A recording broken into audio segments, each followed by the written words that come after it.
شہر میں منگل کو کئی مقامات پر زبردست ٹریفک جام ہونے کی وجہ سے عوام کو شدید مشکلات پیش آئیں۔ منگل کو بھی صبح 7 بجے سے 5 بجے تک کرفیو میں نرمی دی گئی تھی۔ کئی افراد 5 بجے کے بعد بھی اپنے گھروں تک نہیں پہنچ پائے تھے، جس کی وجہ سے انہیں پولیس کی گالیاں بھی سننی پڑیں۔ نامپلی سے لے کر بیگم بازار، افضل گنج، نیا پل اور چار مینار تک 2 بجے کے بعد سے ہی سڑکوں پر گاڑیوں کی طویل قطاریں دیکھی گئیں۔ پولیس کی جانب سے بھی ٹریفک کے بہاؤ کے لیے کوئی انتظامات نہیں دیکھے گئے، حتیٰ کہ نامپلی تا چار مینار آنے والی سڑک پر کئی ایمبولنس گاڑیوں کو بھی ٹریفک میں پھنسا دیکھا گیا۔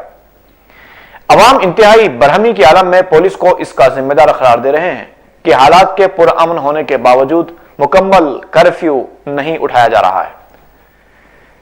کرفیو زدہ علاقوں میں عوام میں یہ خوف پایا جاتا ہے کہ تاخیر سے اپنے علاقوں میں پہنچنے تک انہیں خاردار رکاوٹوں کا سامنا کرنا پڑے گا، اور پھر پولیس بھی ان کے ساتھ ناشائستہ رویہ اپنا رہی ہے۔ اسی خوف کی وجہ سے منگل کو کئی افراد 2 بجے سے ہی اپنا کام نمٹا کر گھر واپسی کے لیے نکلنا چاہ رہے تھے کہ اہم شاہراہوں پر ٹریفک جام ہونے سے انہیں مشکلات پیش آئیں۔